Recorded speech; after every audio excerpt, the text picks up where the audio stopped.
You will be witnessing the signing of the MOU between Guyana and the United States this morning. I now invite the Ministry of Foreign Affairs representative, Mrs. Peggy McLennan, to give an overview. Thank you, Marcia. Your Excellency, Mr. President, members of Cabinet, ladies and gentlemen. Today, Minister of Foreign Affairs and International Cooperation, Hugh Hilton Todd, and Secretary of State Marco Rubio are signing a memorandum of understanding between our two countries to deepen security cooperation and address regional challenges, including countering narcotics trafficking and transnational organized crime. Under this mechanism, Guyana and the United States will strengthen information sharing, synthetic drug detection, transnational organized crime investigations and prosecutions, and military-to-military cooperation. Thank you very much. We now have the signing between the two nations.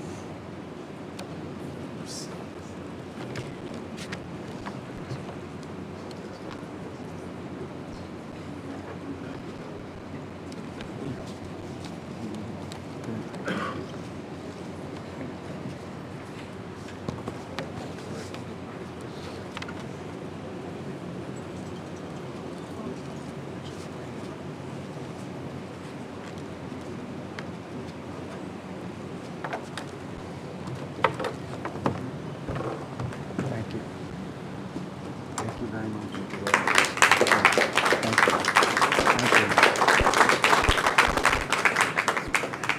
Thank you very much. And now invite His Excellency to address us.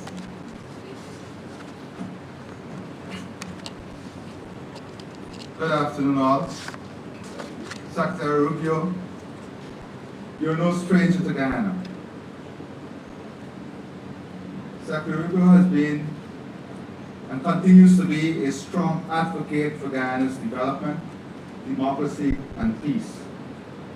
He has consistently demonstrated his personal commitment to the national rule of law, democracy, and security. Guyana and the United States share a long bond of friendship and partnership. Indeed, the best of partnership are those built on shared values, mutual trust, and a commitment to the rule of law and international order.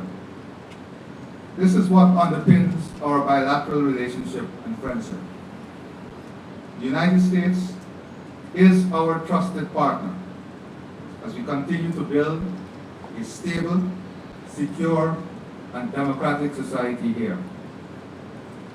This visit has allowed us to consolidate our bilateral agenda, defining policies and outlining clear intentions in areas of security, trade, energy, investments, infrastructure, democracy, regional peace and stability, human capital deployment and development. I am very pleased at the reassurance of the U.S. in ensuring the safeguard of our territorial integrity and sovereignty. Our partnership and joint commitment to the safeguard of this region from every disruptive force is key to the maintenance of democracy and adherence to the rule of law. The threats from Venezuela were specifically discussed. Their blatant violation of the ICJ order and Argyle Declaration were noted. Our joint commitment in enhanced partnership in combating transnational crime, inclusive of narco-trafficking, human trafficking, money laundering, and all forms of smuggling, is reflected in the enhanced MOU signed today. We have reassured our partner that we will continue to ensure all international and local labor laws are adhered to in the hiring of regional and international labor. Further, with our expanding healthcare system and critical shortage of human capital, we will explore areas of collaboration in filling existing gaps. We were able to identify key infrastructure that are also critical to regional development as possible areas for investment and development. We have committed to working closely together on the deployment of our energy potential, ensuring greater integration, value creation, and regional energy security, food security, and enhanced trade through joint initiatives to remove hurdles and expand existing areas of interest is key for both countries. I'm confident that the outcome of this visit has further aligned our policy agendas, shared commitment and partnership that will see enormous benefits for our two countries and the region. Let me once again thank Secretary Rubio for his personal commitment and that of the U.S. government to Guyana and this region in general. I thank you. Thank you. Thank you, Mr. President. And we've been working together and interacting for some time during my time in the Senate. But I told him I wanted to wait until I was Secretary of State to visit, and so here I am. And I didn't know that was going to happen, but I'm grateful for this visit and for the warm welcome we've received. And it's an exciting time to be here. I think, and to the people of Guyana, thank you for welcoming us. I hope you fully appreciate and understand this is one of the most exciting places in the world to be right now, because you have the opportunity at this moment to transform this country for generations. And we want to be your partner. We want to be your partner in making that possible. We think it's a mutual benefit to see that happen. I get to visit in this job, already have, a number of countries in the 9 weeks. I've only been on the job for 9 weeks, so let the record reflect, after 9 weeks was one of my first visits here that I've taken abroad. But we get to visit a lot of countries, and when you visit, you have some countries, unfortunately, are facing tremendous challenges, and they're just looking to stabilize. Other countries are looking to improve and make progress. This country has an opportunity to transform. And that's rare in the history of nations, to have an opportunity for transformative change. And what I mean by transformative change is not simply oil and gas fields. And that's very important. Natural resources are critical, but that is just the basic ingredient that allows prosperity to happen. One of the topics that's talked about all over the world today is data centers and the digitization of the economies, artificial intelligence. Do you know what you need in order to do that? You need to have really good scientists and engineers and technicians that know how to run it. But the most important thing you need to be a dominant presence in the world in data centers and artificial intelligence is reliable and affordable energy. That's just one example, among many others. You have an opportunity to expand in a responsible way agriculture production, not just for the needs of your population, but for the region. And to do it in a way that safeguards the beauty and the natural environment that's pristine. You have an opportunity to expand in issues of ecotourism. I'm not a big fan of ecotourism. I'm not against ecotourism. I'm not an ecotourist. I like staying at hotels. I'll do it. Maybe I'll go somewhere. But there are people that love this stuff. They love it. And you have an opportunity to do that in an incredibly responsible way. I'm just touching on a few things, but that are opportunities before you. And that shared prosperity for your country that will come as a result of that is transformative. The lives of your children, the lives of your grandchildren, your lives are going to look very different in 5 to 10 years under this leadership and under this vision as it continues. And we just want to be a partner. Why do we want to be a partner? Just to be frank, why does the United States care about it? Number one, we care about it because we think it creates a level of stability in the region which we share. Not just stability here, stability for your neighbors, because we believe prosperity can become contagious. Just like instability can become contagious, stability and prosperity can become contagious. It won't just help you, it will help all of your neighboring partners in the Caribbean basin and the region writ large. And we think that ultimately makes life in America safer and more prosperous as well. And so we want to look for every opportunity possible to partner with you. But the basic element of any of this, the basic element of progress and transformation and prosperity is always security. So number one, we want to make sure that some of the tragic regional problems that exist with crime, transnational crime, we have a huge problem in the world right now with organized gangs and narco-traffickers that destabilize societies. We want to make sure that never reaches here. And that's why today's MOU and the work we'll do together is designed not to stop it, but to prevent it from ever taking root, from ever finding its way here. Because unfortunately, sometimes crime is attracted by prosperity and targets prosperity. And the other are regional threats. The regional threats based on illegitimate territorial claims by a narco-trafficking regime. And I want to be frank, and I've said this during my time as a senator, and I have full confidence in saying it now as a Secretary of State. There will be consequences for adventurism.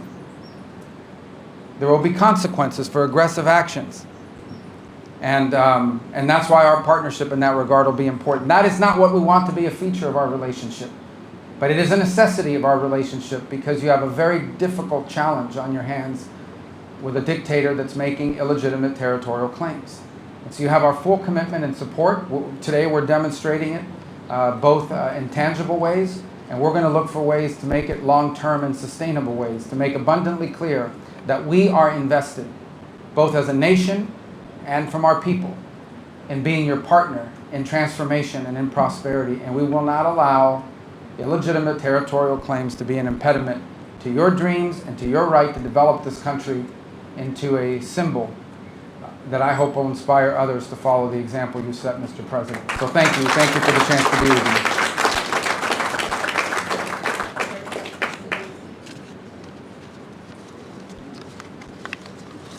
Thank you very much, Excellency, Secretary Rubio. Members of the media, in the interest of time, we will accommodate 4 questions. We will feed 2 questions from the local media and 2 from our visiting media. I recognize Starbrook News from the local media as well as Mr. Campbell from the local media. From the visiting media, okay, you represent, good, great. All right, we'll start with Marcel from Starbrook News. Hi. Good afternoon. Good afternoon. Marcel Thomas from the Starbrook News. You just spoke of consequences for aggressive actions and that the U.S. is Guyana's partner. Given Venezuela's unprovoked aggression towards Guyana, I want to know if your country would stand by Guyana militarily if Venezuela were to attack this country, and what would be the U.S.'s response should Venezuela attack U.S. oil major ExxonMobil, which is operating in Guyana's waters? It would be a very bad day for the Venezuelan regime if they were to attack Guyana or attack ExxonMobil or anything like it. It would be a very bad day, a very bad week for them. And it would not end well for them. I'm not going to get into details of what we'll do. We're not big on those kinds of threats. I think everybody understands, and I want it to be clear. We've made this clear repeatedly. I think the U.S. Navy today is making it clear and demonstrating our ability to. We have a big Navy, and it can get almost anywhere. It can get anywhere in the world. We have commitments that exist today with Guyana. We want to build on those, expand on those, and we'll leave it for the appropriate time. But suffice it to say that if that regime were to do something such as that, it would be a very bad move. It would be a big mistake for them. We now invite from our visiting media, please remember to identify yourself and the media host you represent. Hi. Thank you. Hello, Mr. Hi. Secretary. Hello, Mr. President. Thank you for taking questions from us. We appreciate it. Mayor Pomok from Reuters. Mr. Secretary, a Turkish student in Boston was detained and handcuffed on the street by plainclothes agents. A year ago, she wrote an opinion piece about the Gaza war. Could you help us understand what the specific action she took led to her visa being revoked? Yeah. And what was your State Department's role in that process? Oh, we revoked her visa. It's an F1 visa, I believe. We revoked it, and here's why. And I'll say it again. I said it everywhere. Let me be abundantly clear, okay? If you go apply for a visa right now, anywhere in the world, let me just send this message out.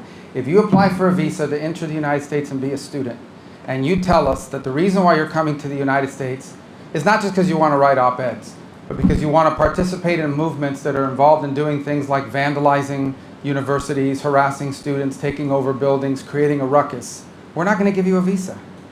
If you lie to us and get a visa and then enter the United States and with that visa participate in that sort of activity, we're going to take away your visa. And once you've lost your visa, you're no longer legally in the United States, and we have a right, like every country in the world has a right, to remove you from our country. So it's just that simple. I think it's crazy. I think it's stupid for any country in the world to welcome people into their country that are going to go to your universities as visitors They're visitors. And say, I'm going to your universities to start a riot. I'm going to your universities to take over a library and harass people. I don't care what movement you're involved in. Why would any country in the world allow people to come and disrupt? Now, we gave you a visa to come and study and get a degree, not to become a social activist that tears up our university campuses. And if we've given you a visa and then you decide to do that, we're going to take it away. I encourage every country to do that, by the way, because I think it's crazy to invite students into your country that are coming onto your campus and destabilizing it. We're just not going to have it. So we'll revoke your visa, and once your visa is revoked, you're illegally in the country and you have to leave. Every country in the world has a right to decide who comes in as a visitor and who doesn't. If you invite me into your home because you say, I want to come to your house for dinner, and I go to your house and I start putting mud on your couch and spray painting your kitchen, I bet you're going to kick me out. Well, we're going to do the same thing if you come into the United States as a visitor and create a ruckus for us. We don't want it. We don't want it in our country. Go back and do it in your country. But you're not going to do it in our country. Sure. Just tell me your follow-up and I'll tell every, and then depending on your question, I'll answer it or not. How's All right, that? and I'll Okay. invite our guidance. No, she had a, can I get her follow-up real quick? Go ahead. Could you confirm, there's no reporting that 300 visas, the experiment has revoked 300? Maybe more. It might be more than 300 at this point. We do it every day. Every time I find one of these lunatics, I take away their visa. You're saying it could be more than 300? Sure, visas? I hope. I mean, at some point, I hope we run out because we've gotten rid of all of them. But we're looking every day for these lunatics that are tearing things up. And by the way, we want to get rid of gang members too. So Venezuela sent us a bunch of gang members. I'm sure you've heard of Tren de Aragua, Mr. President. Terrible gang, vicious gang. They flooded in our... Yesterday, just so everybody knows, yesterday, one of these gang members who was involved in New York City in attacking a police officer was deported back to Venezuela because they're now taking flights again, you know, because of some strong measures we've taken. And this guy lands, this guy's a guy that attacked a police officer in New York City and laughed about it in court with a smirk on his face. When he gets off the plane in Venezuela, he's welcomed by this character named Diosdado Cabello. I don't know if you've heard of this guy. And he welcomes in hugging the guy. So does anybody have any doubt that these people are pushing these people into the United States to destabilize us in the region? So yeah, we're looking for people like this and we want to get them out of the United States. Absolutely. Thank you, and I'll feed a question from Guyana. Thank you. Kurt Campbell, Newsroom. President Ali, you've already spoken about how President Trump's tariff plans for Chinese ships could affect regional trade. I just wanted to know if in your trade talks today, if that issue was specifically discussed. Yes. For Secretary of State Rubio. Yeah, I can tell you. Oh, you were asking him. I'm sorry. It's for both of you. What assurances can you give Guyana and this hemisphere in terms of stemming indirect consequences? Yes, well, look, the goal the president has in doing so is we need to have an ability to build ships in this world that don't just come from China. Okay, I think it's just dangerous to have one country in the world building all the ships. I assure you that, and we don't want a war, but I mean, they're not going to build ships for us if we get in trouble, right? So we need to have alternatives to Chinese shipping. We're trying to create a market and a demand for alternatives to Chinese shipping construction. And I'm the first one to admit that the United States made a terrible mistake when we deindustrialized and we allowed all these industries to leave our country and go to other places. Now we're paying the consequences, but we have to fix it. So I do believe, I can't speak, the trade portfolio does not belong to the Department of State, but I do believe that we will take this back because we've heard this not just here, Mr. President, we've heard it throughout our visits here in the Caribbean, and we're going to take it back and explain to those who are in charge of trade policy that there are some implications to applying it to certain nations who are partners and who are seeking to develop their economies in ways that I think serve the national interest of the United States, not to mention the national interest of our partner nations, and see what can happen. So I can't make a commitment to those exemptions because that's not something we handle at the Department of State. What I can commit to is that I will most certainly raise this issue as a recurring issue in multiple places, that it would have a real, detrimental effect on economic development. Maybe in 10 years it won't be an issue because there's been some diversification, maybe in 5. But right now it would be problematic. That message I'll take back to Washington and to my colleagues that are handling the trade portfolio, and we'll see how the president decides to proceed. But rest assured, we will take that message back. Yeah, just to echo the sentiments that yes, we did discuss it, and the region would have raised it also. But the Secretary Rubio is, as he said, will take this back and to see whether there can be any special initiative for the region, given our specific circumstances. But let me say also that we have a responsibility to our friends. The U.S. is a great friend of ours. The U.S. will have made it very clear that they're ready to stand by us in our development, in our economic expansion, in our security, and in our defense. And I would say very boldly that such friends must have some different and preferential treatment. Because a friend who will defend me when I need a friend to defend me must be a friend that enjoys some special place in our hearts and in our country, and that will be the case. Thank you. And just quickly, illegal migration was also listed as a topic of discussion. Could you say what are the expectations from Guyana in this regard, and any discussions on third country deportation? Well, we want to work with you on that. I think that's a problem for you as well. I mean, obviously, because of a combination of your growing economy, labor needs, and your geography, you've been a place where a lot of people have come in. And I think you want it to be the right people, right? So I think if we have information that someone has entered your country who has bad intentions, we want to be able to share that with your government, because you don't want that. You don't want those, you know, if we have information on a Trinidad gang member from Venezuela, we want to make sure that we have collaboration and we're sharing that information. If we have information that some narco trafficker is taking up shop here and has decided to try to turn this into a base of operation, which could lead to violence and warfare here, gang warfare, we want to be able to share that with you. We want to prevent these problems from happening. So from the perspective of Guyana, which is not a source country of migration to the United States per se, illegal migration, but it is a country that receives, unfortunately, you know, you're getting a lot of people. And not everybody that comes here, I mean, most people are probably here to work hard and so forth, but not everyone. So if we have information that someone is in your country that we know is a bad person, we want to be able to share it with you. We want to be able to share it with you very quickly. So that sort of information sharing has to be a cornerstone of this security agreement that we signed today and want to continue to expand upon. We will now feed our final question from our visiting media. Hello. Thank you so Hi. much. Vera with the Vera Bergen-Gruen with the Wall Street Journal. They're very tough, this Wall Street. Be careful. All right. No.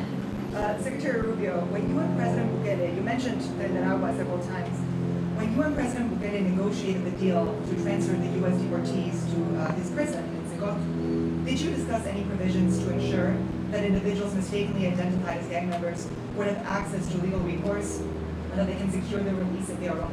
Yeah, we have, that list was carefully vetted, provided to us by Homeland Security. We have confidence in it. What we negotiated is the reality that they in El Salvador comply with all the national... Marines at Guantanamo said these are some of the roughest people we've ever interacted with. They were worse than the Al-Qaeda guys that were in their jails. Think about that. So that's who we're getting rid of, and we want to get rid of more of them. Ladies and gentlemen, members of the media, this brings the end to our media conference, and I would like to invite His Excellency and Secretary Rubio for a photo op right on the stage. Thank you.